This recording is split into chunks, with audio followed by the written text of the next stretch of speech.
The last time I was in Solstheim, I Take a look, it's in a book, a reading rainbow. Now it's time to finish what I started and cleanse the land of the false dragonborn before Mirac can do the same to me. But apparently, killing a random wolf is more important at the moment.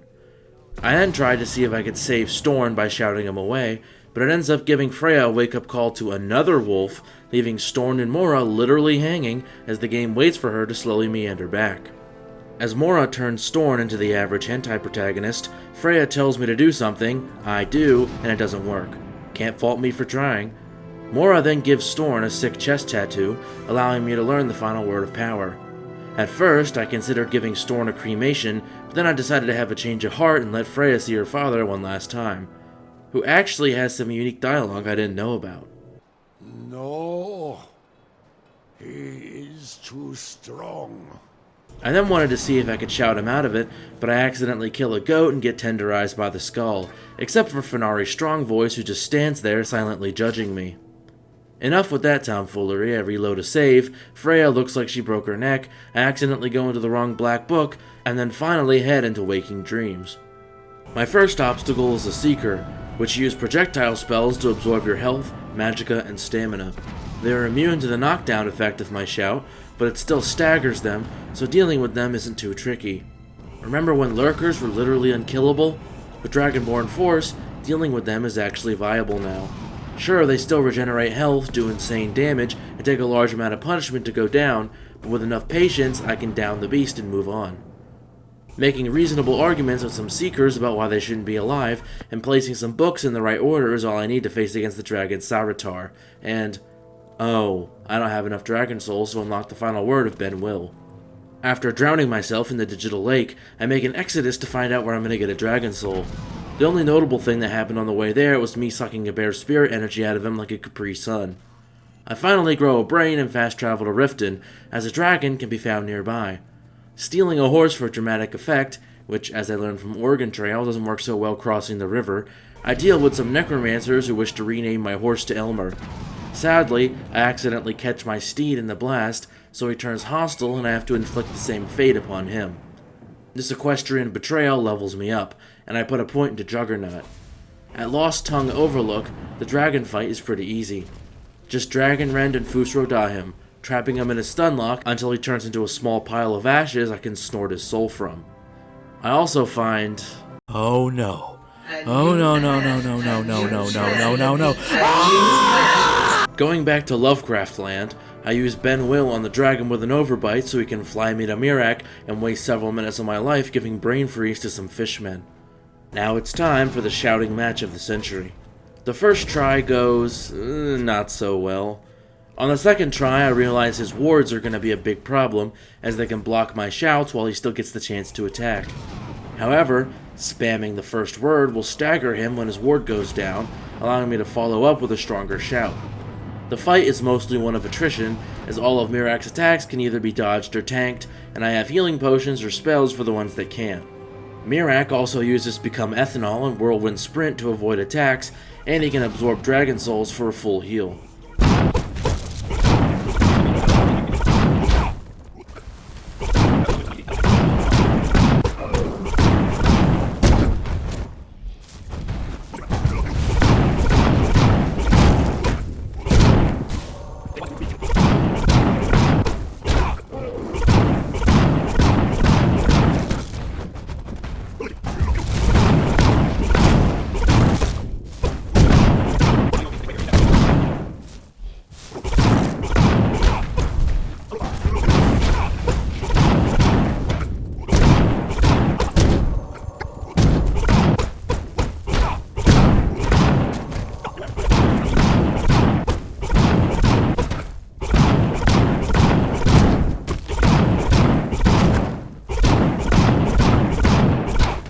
After Mora impales the empty space next to Mirac, he gets atomized, I get my Dragon Souls back, and I return to Solstheim, proving yes, you can beat the Dragonborn DLC with only Unrelenting Force.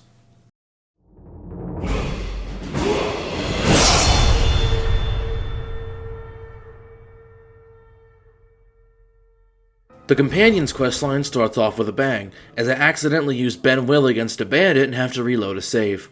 The next time around goes a bit smoother, to say the least.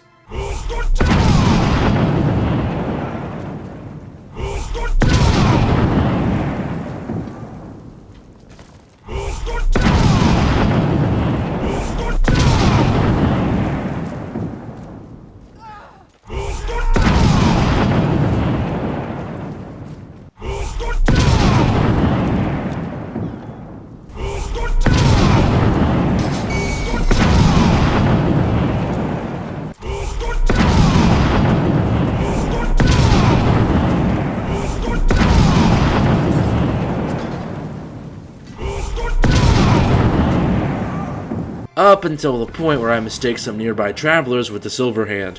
Whoops. After finally finding the fragment after going the wrong way the first time, Ayala sends me on a simple assassination job. Nothing much happens on the way, I just whirlwind sprint there and discipline a bad puppy. The fort goes about as smoothly as last time. A strange thing to note is that regular bandits and the Silver Hand are apparently joining forces. After clearing out the perimeter and the mines, I stun-lock their leader to death and report back to speak with Codpiece. He tells me that since a foolish member of the Companions struck a deal with the Glenmoral Witches long ago to gift us incredible powers, it's perfectly justified to storm into their lair and genocide them in cold blood. Some fun things happened on the way there. I showed Torvald, who has a better singing voice. This giant didn't get mad at me when I wooled by him, and I had to face both a Thalmor wizard and a named dragon while a thief tries to take my belongings. It's as if all the exciting things that could happen at once decided to converge on this one road. The giant that was friendly to me before even helps take out the dragon, to which he gets yelled at for his troubles. I even see a Spriggan making love to a boulder. As for the witches themselves, they didn't really stand a chance.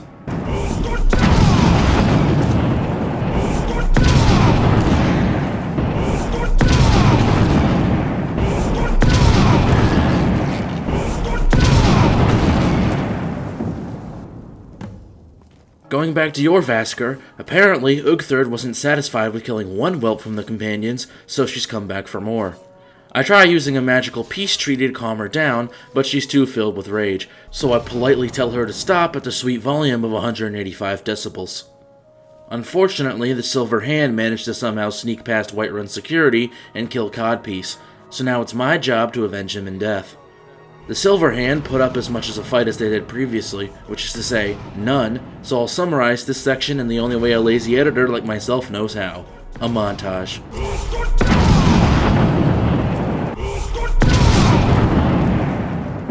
You won't leave Skyrim alive!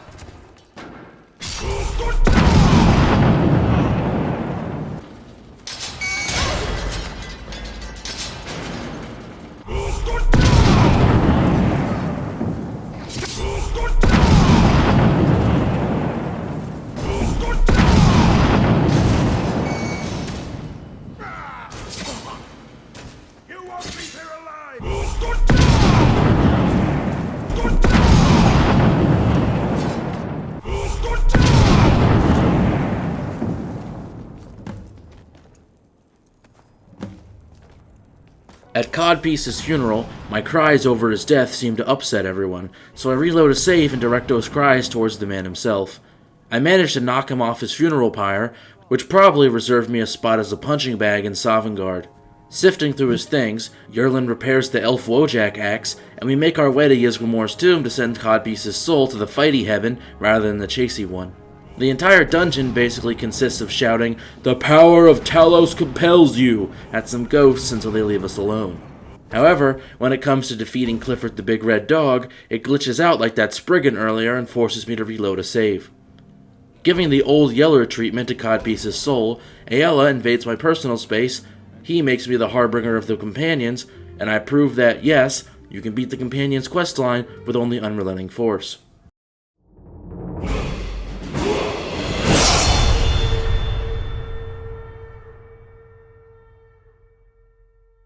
The Thieves Guild starts off on a high note, with me being arrested over a 50 gold bounty as soon as I step into the city. Brynjolf then explains to me in his inexplicable Scottish accent how I need to perform the Shady Sands Shuffle on Branche. Stealing and planning the ring goes off without a hitch, so it's off to the Ratways. They're pretty empty from doing the main quest, meaning I can lie to Brynjolf about almost getting killed, and then set off to collect some debts. Threatening Kirava's family makes the first debt simple enough, however, Honeyhand might need some convincing. My shouts and fists don't work on his urn, so I have to reluctantly steal a dagger and swing it a few times to get him to cough up. Since urns don't count as enemies, I'd say this is fair game. As always, the last debt can be extracted through pure intimidation, and I also look around Helga's room to find some interesting paraphernalia. After that, I'm sent out to stop a smart-mouthed wood elf who's cutting off Maven's supply of honey. Sneaking past the mercs doesn't work, so I do what I do best and start popping some eardrums.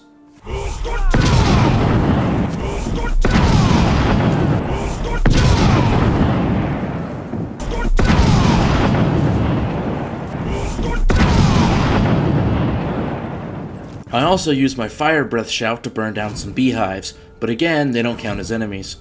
When I get into the estate, I find a high elf named Arangoth. Since Brynjolf said Arangoth was a wood elf, I can only assume this is an imposter, so I kill him and take his keys. Clearing out his safe, I report back to Brynjolf, who tells me to talk to Maven, so I do so and get tasked to take down a rival mead company. Friendly competition is dead, I suppose. All I really have to do is take care of some rats in the Pied Piper before spiking the mead with rat poison, which somehow ends up in a pre-prepared cask at the tasting ceremony. Oh, and apparently serving shitty mead is a crime in Nord culture. Alright, time to extort information from a lizard.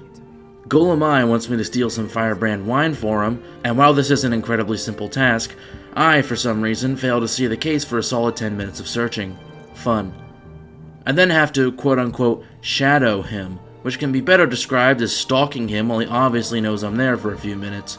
I also take care of some wardens in the least discreet way possible.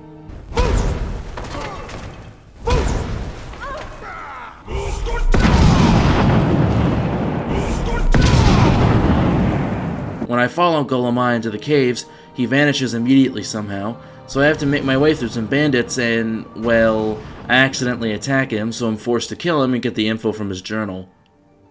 After valiantly slaying a goat and some cheese, I level up and get the recovery perk. While killing the lizard does forfeit my pay, I don't really mind, as I've got more than enough gold already. To make a long story short, the mysterious person sabotaging the guild is Karliah, and we have to find her dark elf ass. Heading to Snowvale Sanctum with Mercer, he runs into a trap he literally just told me to watch out for. Pull the chain over there and watch out for the spikes. Looks like Karliah reset all of the traps. But other than that, it goes pretty swimmingly. Ends the lesson.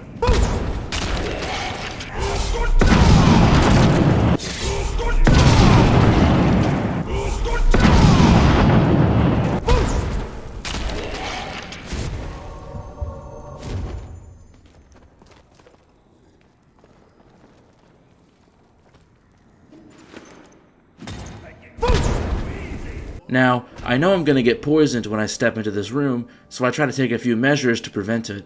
Whirlwind sprinting doesn't work, turning into a ghost doesn't work, and even Fusrodawing Mercer into the room doesn't work, so I simply bite the bullet, or arrow in this case, and get free heart surgery from Frey. Luckily, Karliah somehow knew the exact amount of poison that would save me from death instead of killing me, so I managed to not bleed out. Makes me wonder why Mercer didn't just slit my windpipe. Now I have to prove Karliah's innocence to the guild using her old boyfriend's journal, which can be found in a Dwemer museum. Except nobody there takes kindly to my trespassing, so I have to woold my way through and hastily scribble down the notes before making my way out, bribing a guard in the process.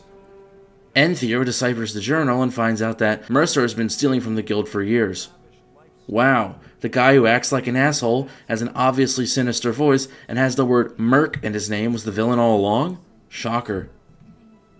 As Vald is apparently immortal, I have to pick his pocket, causing him to unlock the gate for some reason and attempt to kick the crap out of me. It goes poorly for him. I shout down the drawbridge, find Mercer Frey's secret fetish, and take his plans. But before we confront the man himself, we have to become Discount Batman. To make a long story short, I pray to a goth girl, get elected as leader, and use Become Ephemeral to make it into Urgenthin and give myself laryngitis.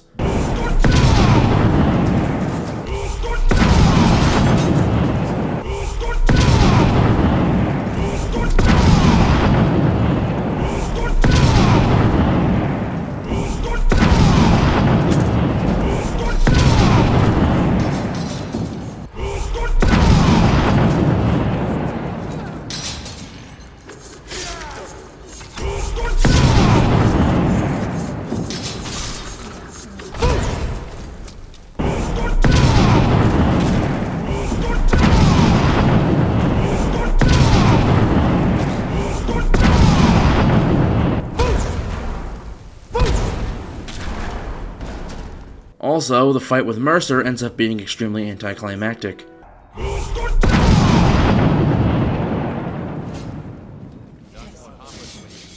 As the place fills with water, I use a Fortify Magicka potion and the water breathing spell to give myself some more breathing room.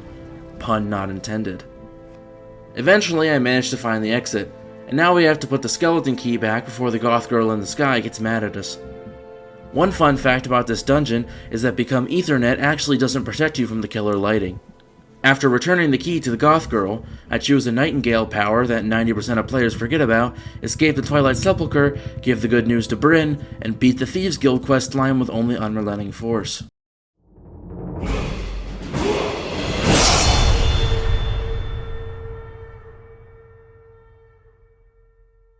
My first pop quiz at the college is about how wards work. I attempt to block Tolfdir's spell, but he keeps rambling, causing my magic to run out and his firebolt to hit me. The next time doesn't go any better. You have to keep your ward up, or else this won't work. I don't want to hurt you. Over there, please, just opposite me. Wouldn't want anyone else in the way. Eventually, he remembers to take his meds and does the quiz properly, meaning I can move on to Sarthal. When I pull an amulet off the wall, I get trapped, and the only way to escape is to equip it. However, this ruins the Amulet of Talos glitch, meaning I'll have to do this entire dungeon with the standard shout cooldown. I also managed to talk to Tolfdir right as Narian stops time, leading to some interesting results. As my shout has a roughly 40-second cooldown, I mostly have to let Tolfdir take care of the Draugr, or just run past them. The fight with Jirik is pure hell, as the Draugr Deathlord decides to join the party, and he can kill me in about 2 swings. I keep shouting and running around for a few minutes, only to realize Tolfdir isn't doing shit to stop Jirik's TGM. The quest ends up being glitched, so I have to disable Jirik and then enable him to fix it. Luckily, once he stops using God mode, he's a total pushover. Of course, as soon as I'm out of that hell pit, I pick up Lydia and do the Amulet of Talos glitch for the 3rd time. Felglow Keep is our next stop for some books that might give us more info on the Eye of Magnus. No, not that Magnus. So I head over there and realize there are only so many ways I can say I shouted everyone to death, so just play the montage.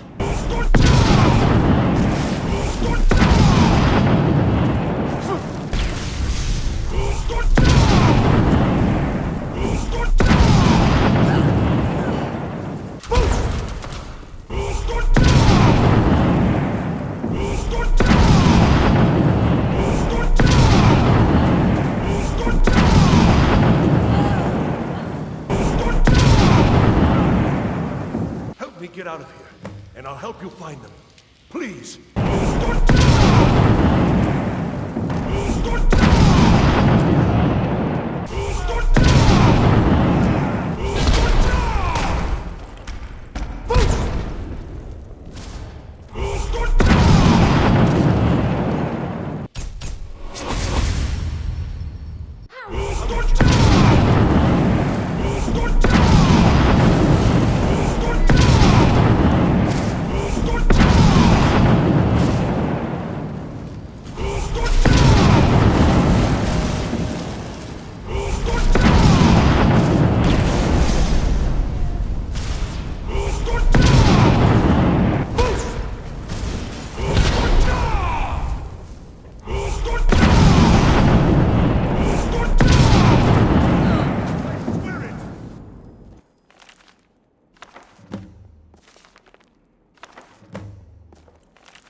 After a pleasant chat with Quaranir, he tells me to find the Augur of Dunlane, so I go into the basement and clean up the vermin. After a pleasant chat with the Augur of Dunlane, he tells me to find the Staff of Wait, I'm sensing a pattern here. Kynes Grove is the closest place to Mizulft, so I fast travel there only to get held up over a murder I honestly forgot I committed. Oh well, after that minor annoyance, I head into Mizulft only to find a man slowly dying on the floor. I try using healing hands to help him, but since the quest doesn't want me to branch out too much, he dies anyway. I've fought dwarven machines before, so besides a spider getting stuck in limbo, there's really nothing to write home about in here. I do have to use some magic on the focusing crystals, but again, not an enemy. Decimus is definitely my enemy after threatening to rat out the college, so I give him a lethal case of tinnitus and trap his soul just to be petty. When I get back to the college, Ancano is doing something with the eye. Savos Aaron slowly creeps up to him like a moron and dies from GLS, or Guild Leader Syndrome. All the leaders of every guild must die so I can inexplicably take over. The magic anomalies are tedious to fight as always, due to their endlessly scaling health pools, so I'll breeze through that part and skip to the part where I have to go to Labyrinthian. Similar to Kynesgrove earlier, fast traveling to the closest point gets me locked up by the guards. Fortunately, they are really bad at cavity searches, so I used a single lockpick I smuggled up my ass to escape. Labyrinthian starts on a high note, with me sending a troll to Starfield and sending a fossil back to the earth it came from. The rest of the dungeon consists of fighting various creatures while an annoying voice drains your magicka. Great game design to get rid of your magic during the Mage's Guild questline. There are a few walls you have to use magic to break, again not an enemy, and I do use Equilibrium to power level restoration, but other than that it's pretty standard fare. The fight with Morokai is just like a fight with anything else, and I use the Staff of Magnus to get into the college and defeat Ancano. The first attempt goes as poorly as possible, mostly chalked up to me forgetting how to close the eye. The second attempt goes better, as I'm able to ragdoll and disintegrate him before his invulnerability comes back. After the Sijiks take Kinmune back to the future, Tolfdir elects me the Archmage of the college. I guess tonal magic technically counts? I get some pretty looking robes I can't wear, I annihilate a challenger, didn't even get a chance to complain about my rule breaking, and beat the College of Winterhold questline with only Unrelenting Force.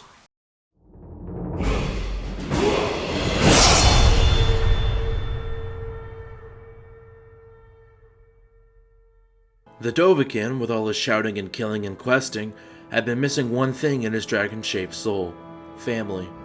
So one day, he decided to waltz into the Honor Hall orphanage, only to discover... And one more thing. I will hear no more talk of adoptions.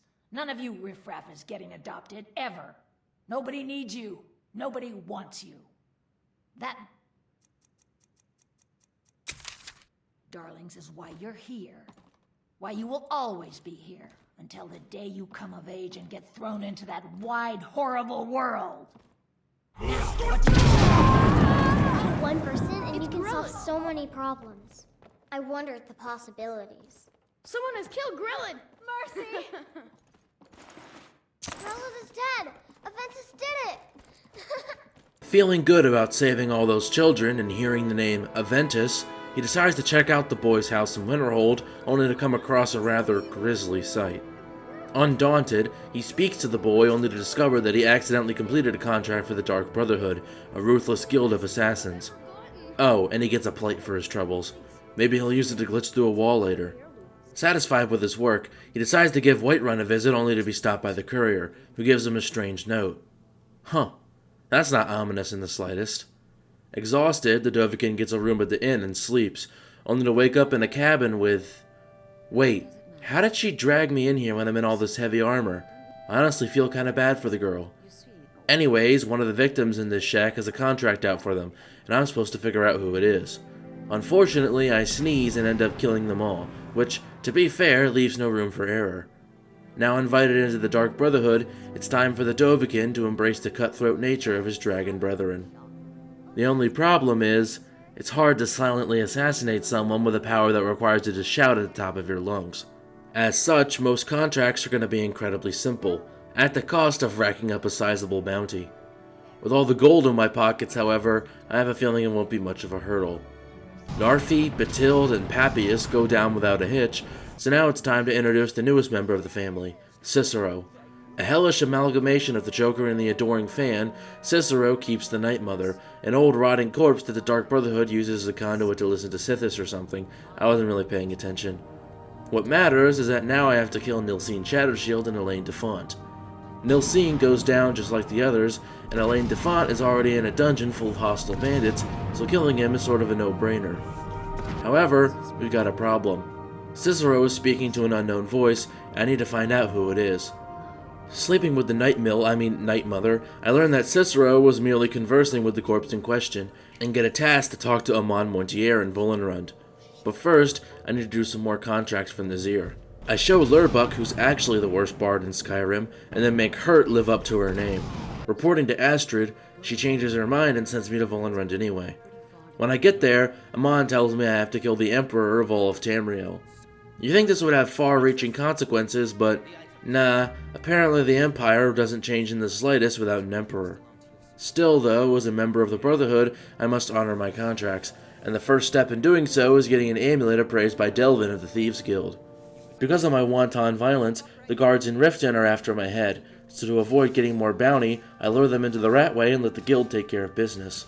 Delvin gives me credit for the amulet, I become a total wedding crasher, and then escape using Whirlwind Sprint and become effeminate, making me one step closer to slaying the Emperor. Gaius Maro is next on the chopping block, and while I thought it'd be similarly easy, I was dead wrong. Somehow, the assassination turned into a crazy brawl between me, a dragon, some bandits, giants, and mammoths, and by the time I was done, I realized that Gaius had been killed in the crossfire. Well, that makes my job easier. What doesn't make my job easier is Cicero going berserk and slicing everyone up. Since I already discovered the Dawnstar Sanctuary while taking care of Batilde, I can just fast travel there and shout some ghosts back to the void until I find the Jester himself, who I don't let use his tricks. With that out of the way, the quest to kill the Emperor is back on.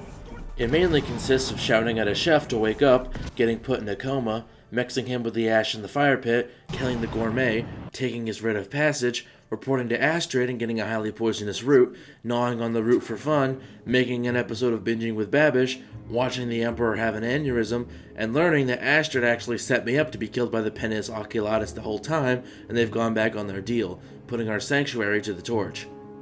I go in there looking for survivors, and while I do find Armjorn, he dies from his wounds before I can use healing hands on him. Nazir is still alive, however, but I won't last long in all this heat. I decide to cool down by sleeping with the Night Mother once more. I find out that Three Dog and Babette are the only survivors, as everyone knows you can't kill kids in Bethesda games.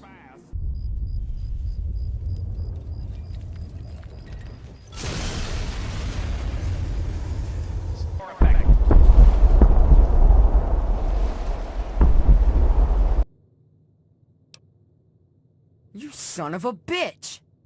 How could you do this to me? I lost everything and you sell me to slavers?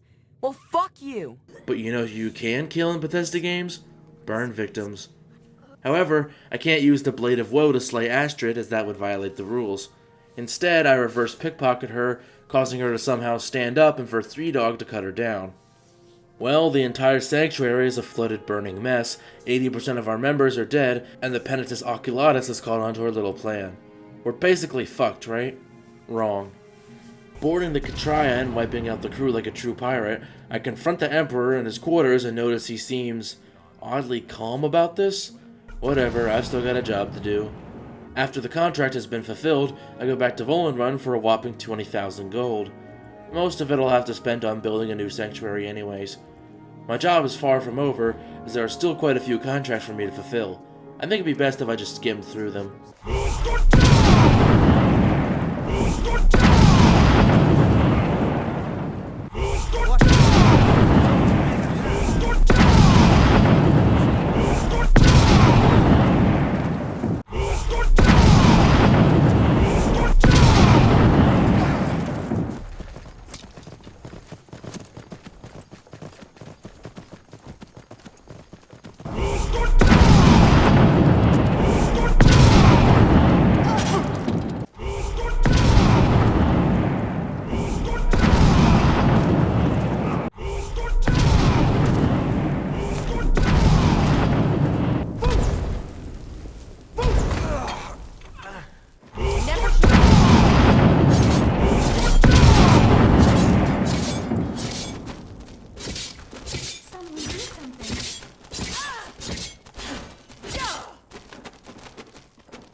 What you doing?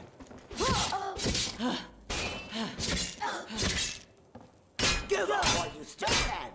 And you thought I was just a pretty face. Yeah. No. Yeah. Another fight. We're actually fighting. I'll kill you where you stand.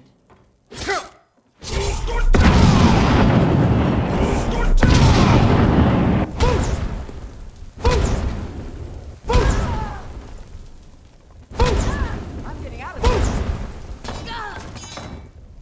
With the Emperor dead, the Sanctuary refitted, and all the contracts fulfilled, I can safely say that yes, you can beat the Dark Brotherhood questline with only unrelenting force.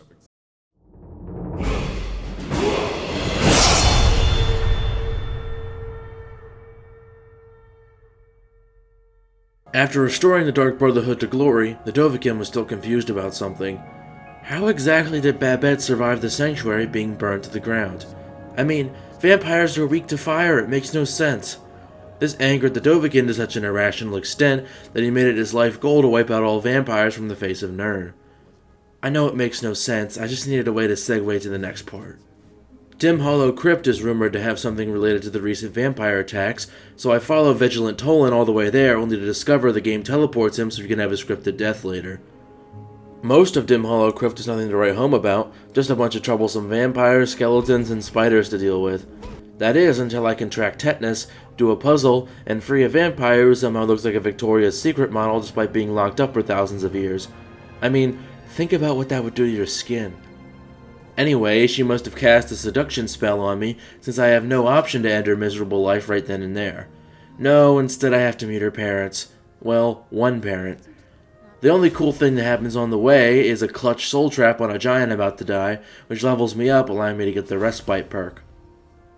A short chat with Harkon is all I need to decide he's my enemy, as he says vampirism will get rid of my beast blood and calls it filth. Listen, the werewolf glitch has got me this far, so like hell am I letting someone take it away from me. After being banned from his Discord server, I head back to Fort Dawnguard only to discover some blood-sucking fiends on the offensive. So I help out my fellow hunters only to accidentally shout at one of them, causing them to turn hostile. On the next attempt, I just let them do most of the heavy lifting. If we want the Dawnguard to get stronger, we need recruits, so it's off the Dragon Bridge to look for one. Of course, the game decides this is the best time for a dragon to attack, and, of course, I accidentally hit Serene with one of my shouts, causing her to turn hostile. A quick nap at the inn in Dragonbridge fixes this issue, however. Serene wants me to find a sack of Dwemer gyros, which is literally a few feet away from her. How she didn't find it first is beyond me. Gunmar's quest is also quite simple, as all I need to do is hunt some trolls and a bear. A less than pleasant welcome with Serana lets me in on a moth priest traveling near Dragonbridge, who might be able to read the Elder Scroll strapped to the vampire chick's back. After saving the moth priest by kicking the crap out of him, he reads the scroll and tells us we have to collect 2 more of them. I already have the one from the main quest, so that just leaves 1 scroll for the taking, which is in the possession of Serana's mother. The only problem is, she's stuck in an endless spirit Halloween. Making my way through Castle Volokar is a lengthy affair, so I'll just sum it up for you.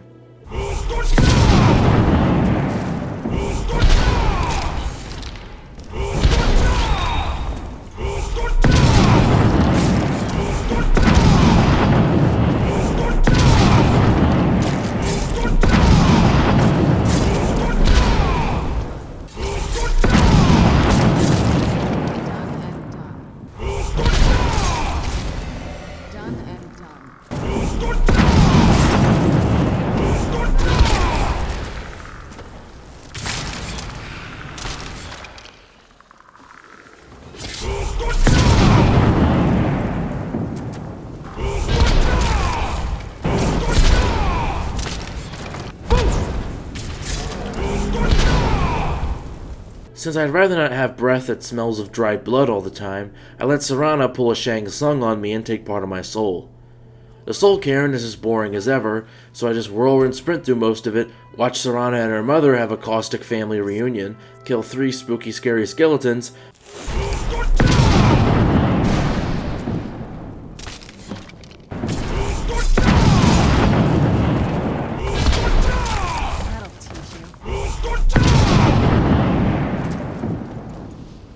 fight not just a dragon, but a zombie dragon.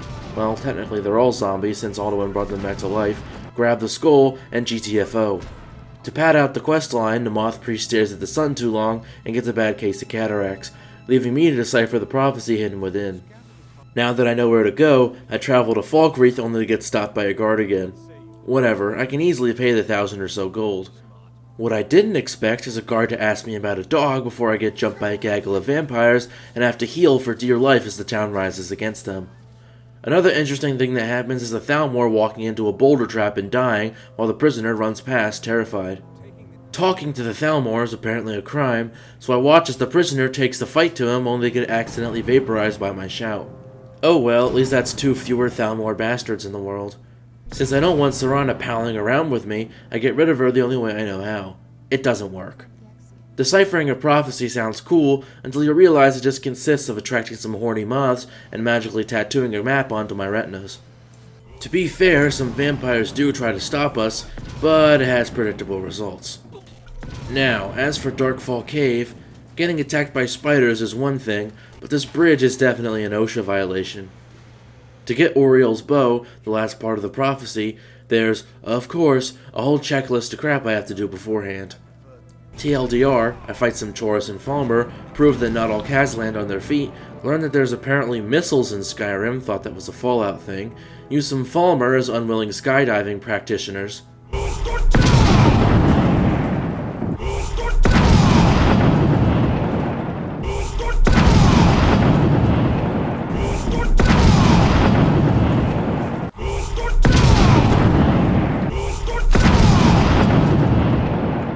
Witness some top-tier irony, and finally confront the Archcurt himself, who was obviously Bellathor trying to put on a snobby villain voice.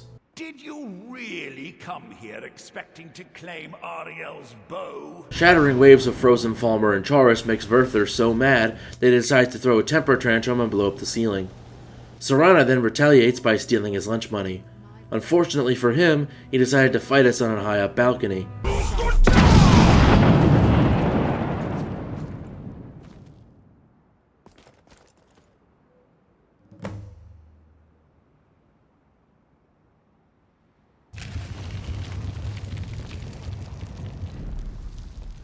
Yeah, I kinda feel bad for him. I then grab the bow, which I never used, so why we bothered getting it is beyond me, and confront Castle Volokar once and for all. All I really have to do is stand back and watch the Dawnguard kick ass, as I don't want to risk shouting at one of my allies. The fight with Lord Harkon is actually pretty simple. Just keep shouting at him and avoiding his healing projectiles. He does regain health on his own throughout the fight, but even without Oriel's bow, all it really does is make the fight take longer.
With Lord Harkon finally slain and the tyranny of the sun ruined for good, I can safely say that yes, you can beat the Dawnguard DLC with only Unrelenting Force.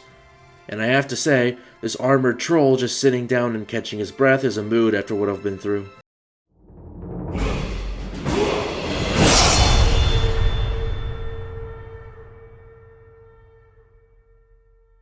With the vampire menace taken care of, there's only one true threat left to Skyrim, the Stormcloaks. The Dovahkiin, enraged by Ulfric's blatant misuse of the Thu'um, decides to go on a crusade against his rebellion and put him to the sword. Tongue. Maybe the Dovahkiin has misused the voice a lot more, but he's a hypocrite, okay? Since this questline is about 95% fighting, I'm not going to say, and then I cleared out the fort by shouting over and over, as that would get mind-numbingly boring. The only real interesting thing that happened is that most of the soldiers were invisible. Instead, I think I'll just condense it down into a... Wait, have I exceeded my montage quota for this video? Oh, hell's bells, just do it anyway.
Already done. Ulfric Stormcloak, you are guilty of insurrection, murder of Imperial citizens, the assassination of King Torek, and high treason against the Empire. It's over. Not while I'm still breathing, it's not. Step aside, Galmar. We're here to accept Ulfric's surrender. I'll never surrender Skyrim into the hands of a corrupt and dying empire. Skyrim doesn't belong to you, Ulfric. No, but I belong to her. Enough! You are traitors and will die traitors' deaths. Stand down and face public execution, or advance and face summary execution by my hands. It matters little to me. Either way, I'll be sending your heads back to Cyrodiil. Well, what are we waiting for? Die, I heard something.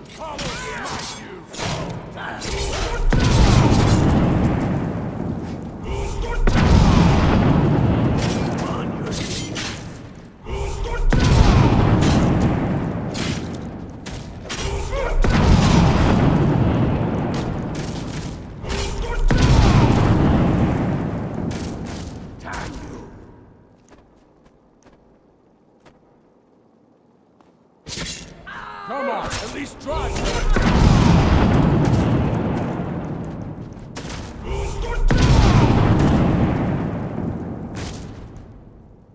I got something.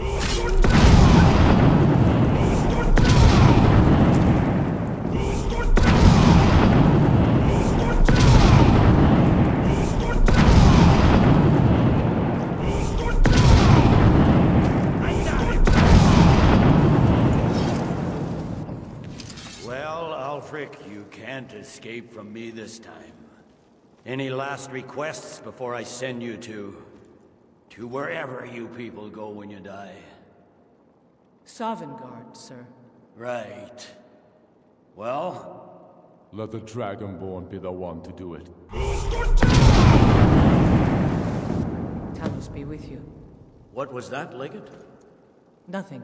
And so, with Ulfric Stormcloak sundered by the voice in an act of karmic retribution, the Dovahkiin has finally done everything he set out to accomplish, proving that yes, you can beat all of Skyrim with only unrelenting force.